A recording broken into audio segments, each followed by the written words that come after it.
everybody, and welcome back to the Green Witch Homestead. So today we're just going to do a quick little video on how I prep my okra for freezing. We always slice our okra, we don't do it whole because if I'm going to use the okra later on, it's going to be in soups like gumbo or it's going to be fried. One of the harder things to deal with when you're working with okra is knowing if it's gone too woody or not. Okra can grow real fast, which unfortunately you run into the situation where the plant itself has gotten too woody and it's going to be tough and you're not going to want to use that. The best way that I have found to tell is when you're actually in the slicing process. You can hear the difference between a piece that's still nice and fresh versus a piece that's gone woody. A lot of people will say just judge by the size, but different breeds of okra can get different sizes before they turn woody. Hopefully you can hear this. This is a nice fresh piece of okra and it's a good size. It hasn't gone woody. So when you cut it, you can hear it's nice and smooth sounding versus this one. You hear all that crunching? That tells me this one is too woody and it's not going to be any good to eat. We use our okra as either fried okra or in soups like gumbos and things like that. So I always do my okra into little discs. Now what I do is I just cut off this part here, the stem. It's got a very convenient little line that shows you where to cut. Slice that piece off, get rid of it, and then the rest of the okra you just slice it into little discs.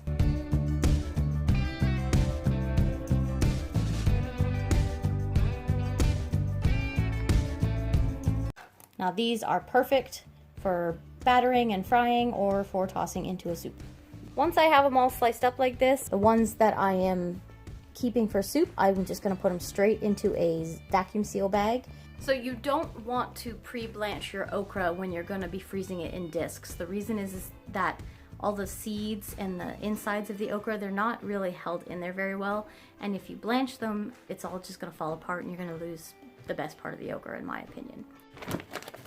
So you take your freezer bag and you're going to fill it out to your desired portion. So me, I use about 4 cups because vacuum seal it up, label it, and into the freezer it goes. For doing okra for the freezer that you're going to fry, it's always best to batter it first.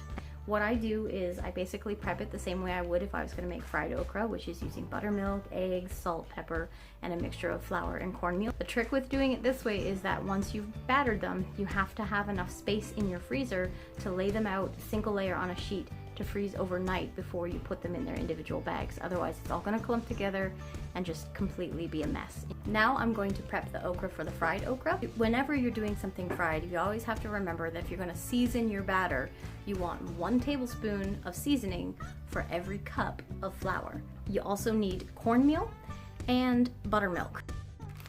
So you just put all of your dry ingredients into your gallon bag. I'm going to use 1 egg to every cup of buttermilk that you have. So I have 2 cups, so I'm going to use 2 eggs.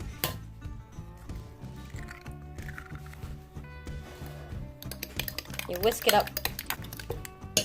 This is going to be your wash that's going to help the batter stick to your okra. You just pour this in there and mix it all up. I'm a hands-on kind of person. So I do use a glove though, because this is, especially once the okra's in there, this does get kind of slimy and sticky. So you just mix it up, make sure everything's nice and coated. So you just want to take a slotted spoon and just get a little spoonful and kind of let it drizzle off as much as possible and put it right into your bag of flour.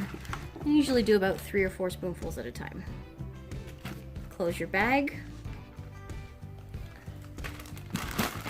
And then shake it up.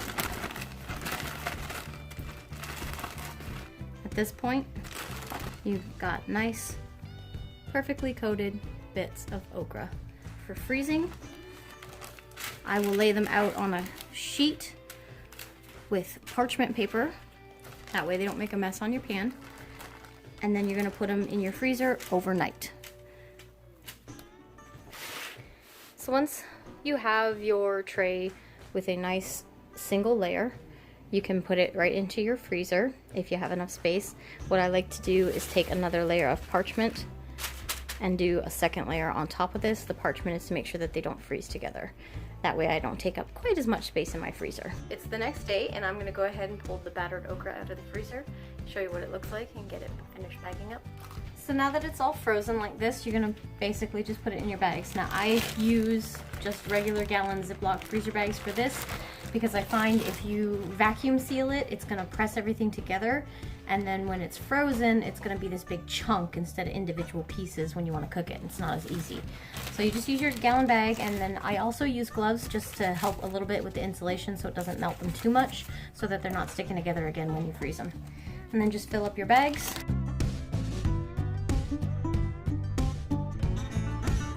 Anytime you get a couple that are stuck together like this, they break apart pretty easily and they stay battered.